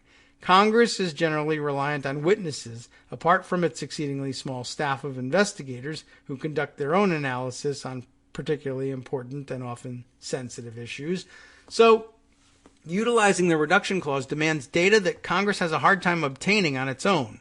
But Congress can require the executive branch to go out and get that data, and that's the most immediate way to revitalize this lost provision of the Constitution. In particular, Congress should require by federal law that the Census Bureau survey Americans regarding voting infringement. This would be the first word, not the last word. Self-reporting surely would demand follow-up investigation, rather than serving on its own as the basis for calculating the proportion of a state's citizens, now to include all of its voting-eligible citizens, whose right to vote has been infringed. But it'd be a start, and an important one. And it's probably what the clause's framers anticipated, given that at the time, the decennial census asked about a wider range of information than it does today, likely leading the clause's framers to view it as a natural for questions about voting infringement to be added. Of course, these days they would say that opens the door for the citizenship question that they were just denied. And they're probably right about that. Congress must make sure of something else, too. That the Census Bureau pursues this work not through the decennial census, but through the American Communities Survey that the Bureau conducts on an ongoing basis. The decennial census has as a single goal assigned to it by the Constitution to achieve an actual enumeration of all those present in the United States. That's why Congress has required the Census Bureau to stick to that goal and demanded that it pursue other interesting, important data through other means, such as the ACS. This issue was at the heart of the recent fight over the Trump administration's effort to add a citizenship question to the 2020 census, with opponents emphasizing that any question that could detract from achieving an actual enumeration should not be added. But the ACS serves broader goals by gathering information from 3.5 million households each year on an ongoing basis, and asking about voting infringement seems like an eminently sensible addition to the ACS. How exactly the ACS should ask about voter infringement in a way that elicits the most useful answers for further study is the type of challenge the Census Bureau tackles all the time. And the Bureau's experts would be well placed to engage in extensive testing and sampling to refine what series of questions, phrased in particular ways, would yield the information most helpful for reduction clause enforcement, including data on known forms of voter discrimination as well as the identification of new forms. There's also a lot to be learned here from the work of Yale Law School's Dean, Heather Gerken, in developing a democracy index, a term that has its own link to an outside source if you want to read more about that. All told, as a first step forward, finally, living up to its reduction clause's responsibilities, Congress should require that the question be added to the ACS for analysis by the Census Bureau and Justice Department Voting Rights Section, which has since been decimated, of course, by both the George W. Bush and Trump administrations, including over a presidential veto if necessary. Well, that's a tall order. There's historical precedent that shows the executive branch to be more than capable of carrying out this type of work successfully. Investigating voter suppression and intimidation is precisely what a team at the Justice Department's Voting Rights Section did to important effect for decades, until the Supreme Court, in its 2013 Shelby County decision, gutted the law it was enforcing. Its work provided a roadmap for how reduction clause investigations could proceed. Those investigators often would begin with self-reported voter suppression, as well as with proactive efforts to scan for problems. They would then interview local election officials, key advocates, and ordinary voters to determine whether voting was infringed by, for example, proposed changes to polling locations or proposed alterations to the hours such locations would be open on Election Day. And then the investigators would analyze what they heard to determine whether an intended change would rise to the level of an infringement on voting. Nothing this complex can ever be reduced to a formula of mathematical precision, of course, but that doesn't make it impossible to achieve through rigorous research and structured analysis. And to maximize revitalization of the reduction clause, the Census Bureau and the Justice Department's Voting Rights Section should be ordered by statute to collaborate on this work. Good luck with this administration anyway. Even as we wait for Congress to act, the reduction clause needn't remain totally fallow. Section 2 of the Voting Rights Act of 1965 is a central provision of landmark anti-discrimination legislation. It prohibits discriminatory voting practices or procedures, and when a legal challenge to Section 2 went all the way to the Supreme Court in 1980, the court upheld it on the grounds that Congress had authority to enact it under the 15th Amendment. The Reconstruction Amendment focused on protecting voting rights. That was a narrow victory for voting rights, delivered by a four-justice plurality of the court, bolstered by two justices who concurred in the result but declined to join the plurality opinion. With the court having subsequently gutted a different provision of the Voting Rights Act in 2013, and given the court's increasingly right-leaning composition, it's not hard to imagine a legal challenge revisiting the 1980 decision making its way to the court. This time, in defending Section 2 of the Voting Rights Act, litigants shouldn't rely only on the 15th Amendment. They should look to the reduction clause as well. Properly understood, the clause's capacious language, penalizing infringements that in any way abridged voting rights, means that the subsequent Voting Rights Act should not be limited to banning only abridgment by intent. To the contrary, as Franita Tolson, a law professor at the University of Southern California, has explained, Section 2 of the 14th Amendment justifies any law that prevents states from unduly circumscribing the electorate, regardless of intent. And it provides ample constitutional support for Section 2 of the Voting Rights Act.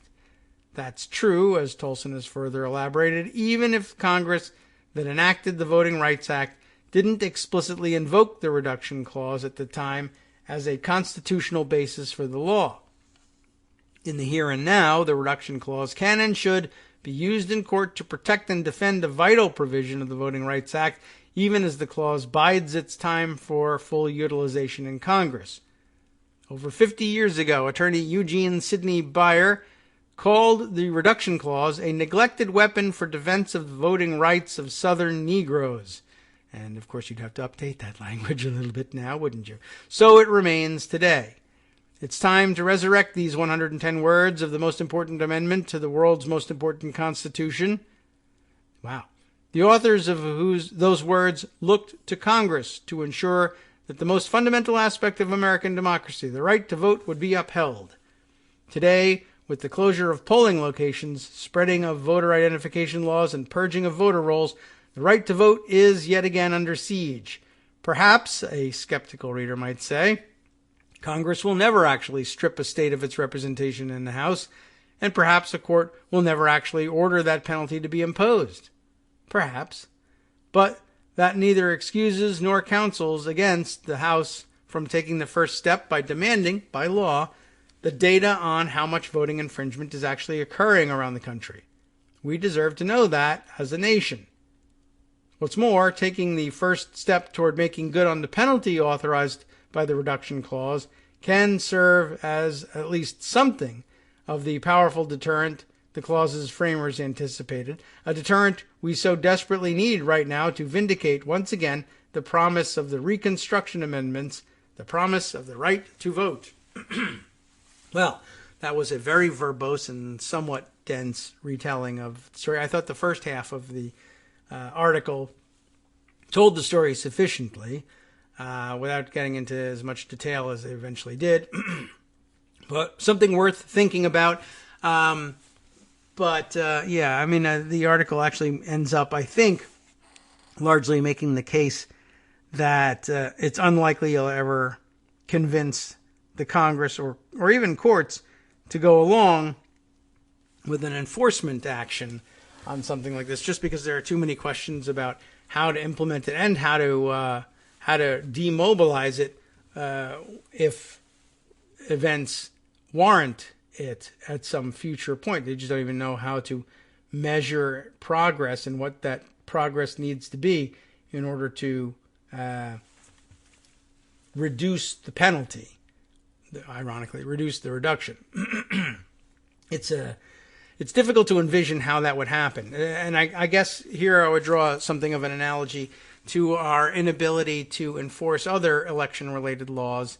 For instance, all of our FEC actions. I mean, we never really decided what violations of election law should really result in here. In other countries, they actually can expel elected officials from office for violations of the laws governing their initial election. And that makes sense. It stands to reason. And there's no real reason why we couldn't do it in this country. It's just we've sort of decided that's taboo. And of course, I imagine enforcement of laws like that and enforcement of things like the reduction clause would be also challenged in court as violations of equal protection and due process for the other citizens of the state who would, I'm sure, claim I had nothing to do with the suppression of the vote. But that would be a tall order, ordinarily, I think, in winning. You would be saying, well, this is an unconstitutional deprivation of rights here, except it's not unconstitutional. It's constitutional in its text. A statutory order that representation be reduced would face bigger problems, but a constitutional requirement that representation be reduced, I don't know how successful you'd be in arguing with it, but it would be so draconian.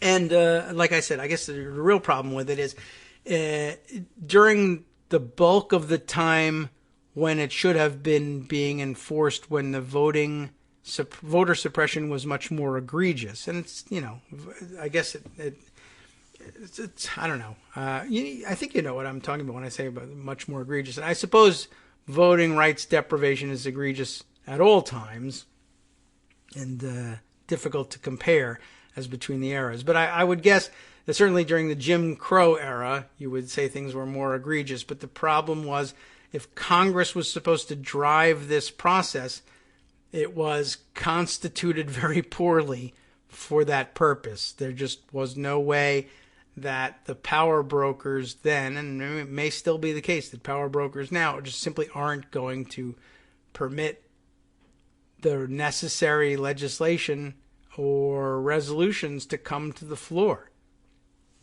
And there would be just brutal arm twisting, even if there was a way to force it to the floor, in terms of the actual votes being cast in this thing. Look, you could vote your conscience, or you could lose your committee seat, or certainly any influence on my committee. I just will make sure that we don't do any of your things. If you vote to punish my state, I'll be holding it against you. And certainly in the Trump era, that would be, I think, to be expected at this point, even though it's horrific and wrong. But all right, well, very interesting, something to consider, and something to consider in light of recent calls for constitutional amendments, for instance, guaranteeing the right to vote, of which we don't have one really specifically guaranteeing to all Americans specifically the right to vote. Although, again, we'd end up with the same problem. Does that mean that, here in this, well, first of all, in this country, we have a definitional problem. The Republicans who implement these voter suppression laws keep insisting that voting is somehow a privilege rather than a right. And we've come to, at large, I think, mostly come to accept that, even though we reject the language, at least among us here in the progressive wing, if not everywhere, in the Democratic Party.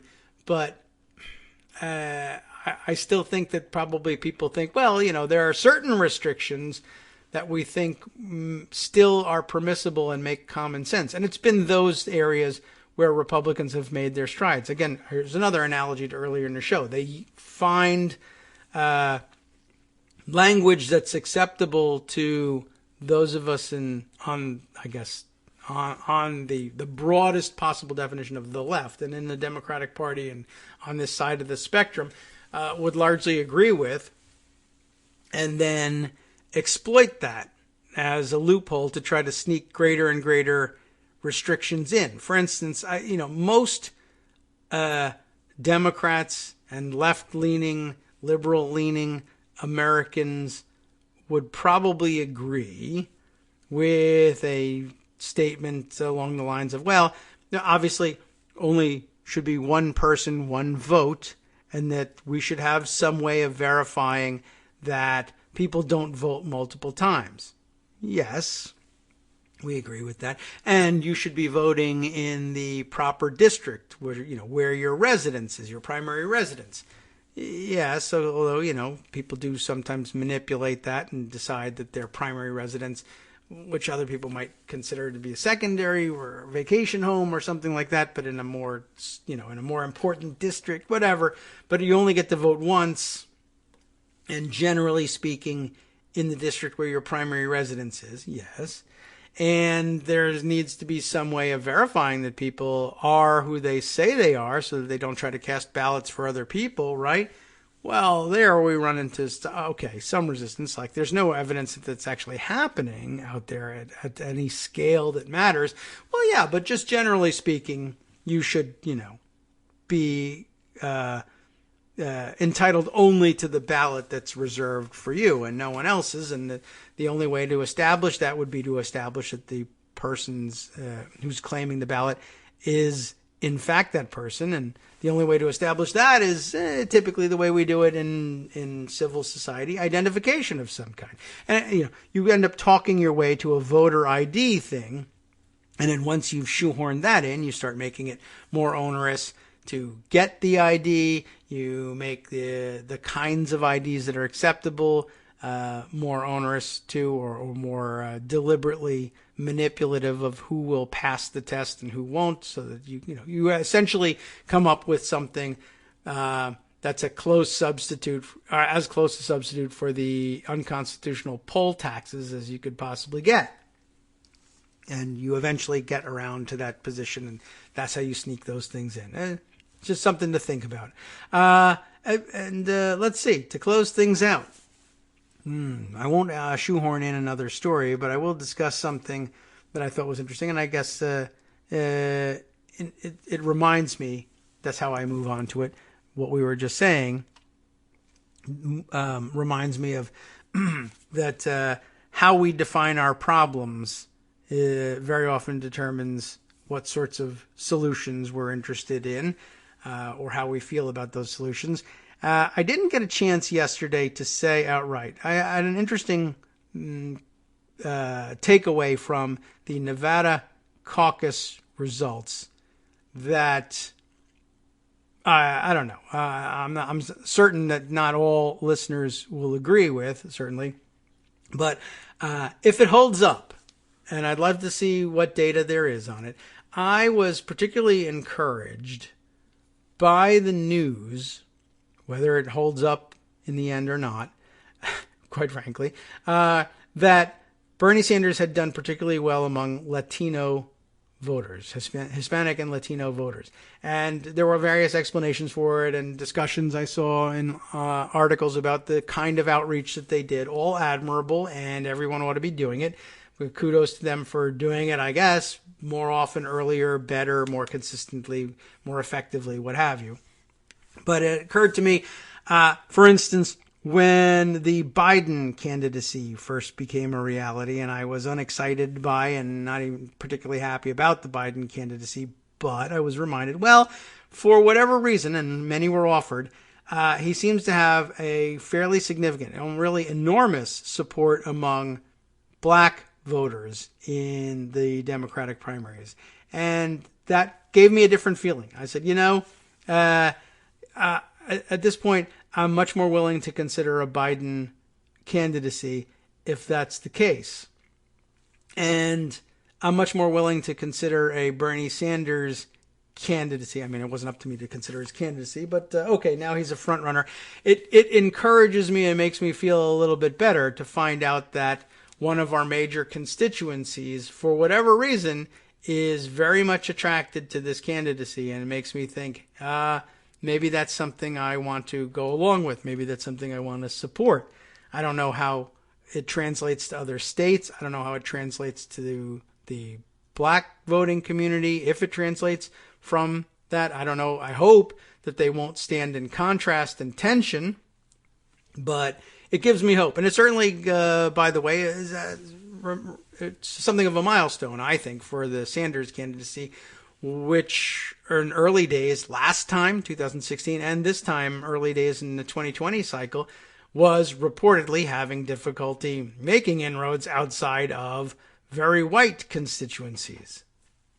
So the fact that he's been able to expand that and expand the base is good news, certainly for his candidacy and those who support it, but good news for those of us who were nervous about his ability to do that. Anyway, that led me to another conversation with another listener who chimed in via Twitter, and we had a great conversation yesterday. I suppose I should hold off on it a little bit so I can give you the full detail and nuance of it. Perhaps it's something we can share tomorrow. But Frank Pants, who you'll find as Frankly Pants on Twitter, and I couldn't even offer you a guess about what that is about. And I had an interesting discussion about really what it means, what the Sanders candidacy means, and what does it mean. He was, I assume moved by the part of the discussion yesterday in which I said here, he says, I think you hit on the issue in yesterday's podcast, reflecting on the whole issue of Democratic activists sometimes being swept aside as parts of the establishment who had previously put an awful lot into building the party, building the vehicle that Bernie Sanders now intends to use to run for the presidency. And asking what could bridge this gap and how do you make people feel better about it? And do you just need a thank you? Because he says, I'm offering, and then very well could be the case that the vast majority of Bernie Sanders supporters are fully prepared to do what it takes to bridge that gap, whatever it might be, except I don't know what the answer is, nor am I sure that I'm entitled to offer a suggestion for what people might want, and some people might never be satisfied with anything. But it opened up another conversation into what exactly are we doing here, and what does it mean? And it made me revived my questions about Bernie Sanders and what do I think comes next if would the Democratic Party be remade in his image? Is he just not interested in the Democratic Party really long term? Is he not interested in any organization in his image? I'm not sure, though, but it seemed like a critical question because implementing his agenda is going to require raising up new elected officials who are interested in implementing that agenda, and I'm wondering what mechanism are they going to use to run for office if not the Democratic Party or whatever he makes in his image afterwards. Is he a party builder, and will he be there for the rest From of Daily Kos Radio on networksradio.com. You have been listening to the Kagro in the Morning Show with David Waldman. Still an open question, of course, and lots more that really needs to be considered in order to answer that. And in some cases, Alexandria Ocasio-Cortez offers an alternative model as well. But we're going to need a lot more than just her. There aren't enough of her to go around. Maybe we'll create more. Maybe we won't. We'll see. We'll investigate this and more tomorrow.